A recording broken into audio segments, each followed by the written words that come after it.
Bonjour bien-aimés dans le Seigneur. Nous voici encore à notre rendez-vous hebdomadaire. Bien commencer la semaine avec la parole de Dieu. Le thème de notre méditation ce jour est sous forme de question. Es-tu connu de Dieu? Suis-je connu de Dieu? S'il y a une question qui mérite d'être posée en ces derniers temps, c'est bien celle-ci. Est-ce que Dieu me connaît? Est-ce que Dieu te connaît? Et pour cela, nous allons ouvrir nos Bibles dans l'Évangile selon Matthieu, le chapitre 7, les versets 22 et 23. Matthieu 7, 22 et 23. Nous lisons. Plusieurs me diront en ce jour-là, Seigneur, Seigneur, n'avons-nous pas prophétisé par ton nom? N'avons-nous pas chassé des démons par ton nom? Et n'avons-nous pas fait beaucoup de miracles par ton nom? Alors, je leur dirai ouvertement, je ne vous ai jamais connu. Retirez-vous de moi, vous qui commettez l'iniquité. Es-tu connu de Dieu?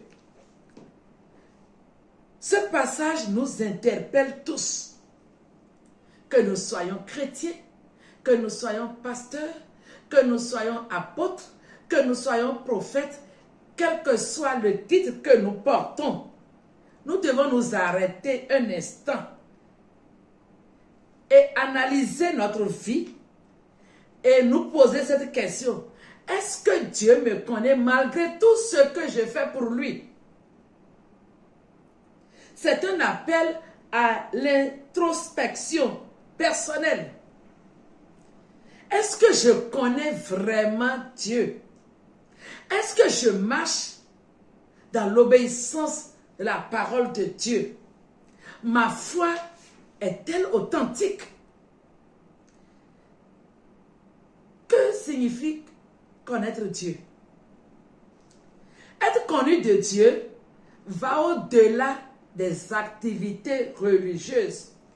Vous voyez clairement que la Bible nous dit, dans le passage que nous venons de lire, en ce jour-là, on parle du dernier jour, quand nous serons devant le Seigneur. En ce jour-là, plusieurs viendront et ils diront, Seigneur, nous avons prophétisé en ton nom. Nous avons chassé des démons en ton nom. Nous avons fait des miracles, etc., etc., en ton nom. Et pourtant, Jésus leur répond, je ne vous ai jamais connu. Alors, ça veut dire que les activités religieuses ne signifient pas toujours que nous sommes connus de Dieu. Mais comment pouvons-nous connaître Dieu? Cela signifie qu'on peut être bien sûr actif pour Dieu sans être approuvé par Dieu. Ce n'est pas ce que nous faisons pour Dieu, les services que nous faisons pour le Seigneur ou bien au nom du Seigneur, ou bien ce que nous projetons faire pour Dieu, ce n'est pas ça qui compte. Ce qui compte pour Dieu là, notre relation avec lui. Et c'est en cela qu'on peut se poser la question, est-ce que malgré tout ce que je fais là, j'ai une bonne relation avec Dieu? Être connu de Dieu, c'est vivre une relation intime avec lui. C'est ça, être connu de Dieu. Quand Jésus dit, je ne vous ai jamais connu, le mot connaître parle ici d'une relation profonde, personnelle et vivante. Ce n'est pas connaître les versets bibliques, hein, non. Ce n'est pas connaître la parole de Dieu par cœur, réciter. Non, non, non, non, non, non. Ce n'est pas parce que tu vas à l'église que tu connais Dieu, non. Ce n'est pas parce que tu portes un titre respectable, respecté comme pasteur, prophète, apôtre. Ce n'est pas parce que tu portes ce titre-là que forcément tu es connu de Dieu, non. Connaître Dieu, ce n'est pas parce que tu utilises le nom de Jésus. Non, non, non, non, non. Mais connaître Dieu, c'est marcher avec Dieu. Vivre dans l'obéissance à la parole de Dieu. haïr le péché. Tu ne peux pas dire que tu connais Dieu et au même moment, on te trouve dans le vol, on te trouve dans le mensonge, on te trouve dans l'adultère, on te trouve dans ceci, on te trouve dans tout. Et pourtant, tu dis être au service de Dieu. 1 Timothée 2, 19 nous dit clairement, quiconque prononce le nom du Seigneur, qu'il s'éloigne de l'iniquité. Et Jean 10, 14 nous dit, je connais mes brebis et les brebis me connaissent. Voilà. Quand tu es connu de Dieu, Dieu te connaît. Ce n'est pas par tes actions, mais la relation que tu as avec Dieu. Cette relation intime. Troisième chose qu'on va retenir ce matin. On peut être connu des hommes et être inconnu de Dieu. Et ça, c'est grave. Être connu des hommes et être inconnu de Dieu. Vous voyez, quelqu'un qui a des dons de miracle, dons de prophétie. Parce qu'au dernier jour, les gens sont venus dire, j'ai fait ceci en ton nom, j'ai fait des prodiges, j'ai guéri les malades, j'ai chassé les démons. Quand quelqu'un a un don comme ça, vous voyez comment cette personne devient populaire. Tout le monde court après elle. Elle aura tellement de gens qui cherchent à la rencontrer de gauche à droite. On t'appelle par-ci, par-là. Quand tu passes, tout le monde se prosterne. Voilà le grand prophète. Voilà la grande prophétesse. L'homme de Dieu, la femme de Dieu, puissamment ointe. Tout le monde se prosterne. Tout le monde t'acclame. Tout le monde t'applaudit. Mais, au-delà de tout ceci, est-ce que Dieu te connaît? Tu peux être connu des hommes et être inconnu de Dieu. Pourquoi? Parce que l'homme regarde à ce qui frappe les yeux, mais l'Éternel regarde au cœur. Selon 1 Samuel 16, verset 7. Dieu ne valide pas nos œuvres si notre cœur ne lui appartient pas. Et on doit le retenir. Et alors, il vaut mieux être méconnu des hommes et être connu de Dieu, c'est mieux.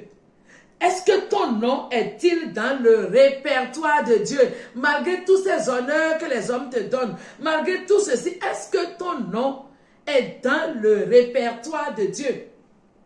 Vous savez, si vous allez à l'aéroport, bien habillé, avec une très bonne valise, très belle valise, et vous arrivez à l'aéroport et que votre nom n'est pas sur la liste des voyageurs, vous ne bougez pas.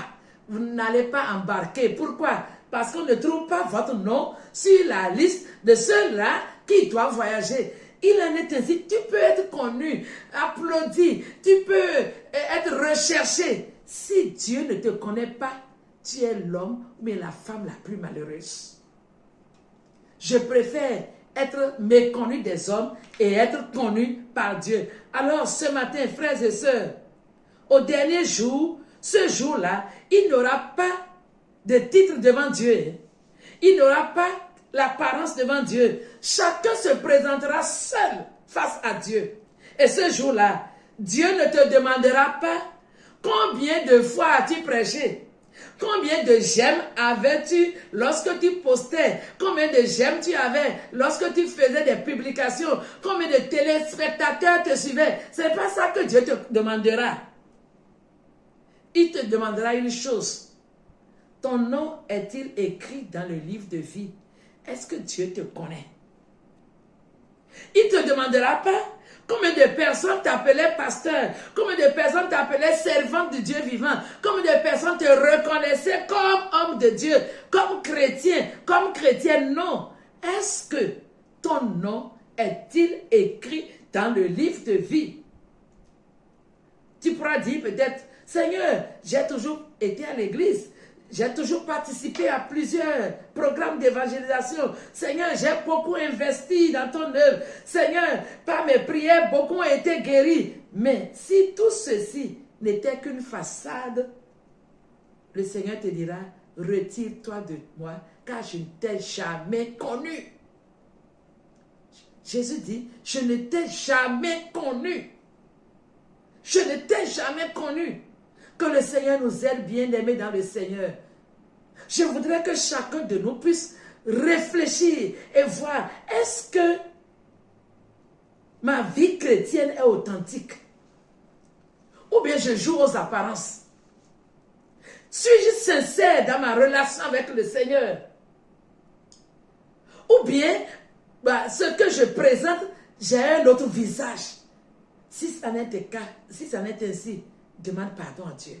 C'est le moment de te repentir, de revenir totalement à Dieu, de t'attacher à Dieu. Cherche beaucoup plus la relation avec Dieu plutôt que les acclamations, plutôt que le spectacle. Mais cherche à être connu de Dieu. Refuse d'être applaudi sur la terre et être rejeté au ciel. Refuse ça, mon frère. Refuse cela, ma soeur. Moi-même, je dois refuser d'être applaudi par les hommes sur la terre et être rejeté au ciel. Je choisis être connu de Dieu. Et tu dois choisir également être connu de Dieu. Voilà ce qui compte pour chacun de nous. Et je termine en disant encore ceci. Mon frère, ma soeur, toi qui m'écoutes en ce moment, es-tu connu de Dieu? Ton nom est-il dans le livre de vie? C'est pour cela que Jésus avait interpellé ses disciples. Lorsque ceux-ci étaient revenus de la première mission, ils étaient contents. Oh, les démons nous sont soumis. Jésus dit non. Réjouissez-vous plutôt que vos noms soient écrits dans le livre de vie. Ce n'est pas parce que les démons vous ont soumis, ce n'est pas ça. Est-ce que vos noms sont écrits dans le livre de vie? Au cours de cette semaine, analyse ta vie. Analyse toi-même. Regarde. Est-ce que ta relation avec le Seigneur, elle est réelle et sincère? Ou bien c'est la façade? Tu joues aux apparences. S'il en est ainsi, répands-toi, viens à Dieu. Demande au Seigneur de te pardonner et rétablis ta relation avec Dieu. Que le Seigneur vous bénisse et que chacun puisse méditer sur sa propre vie. Excellente semaine à chacun de vous. Shalom.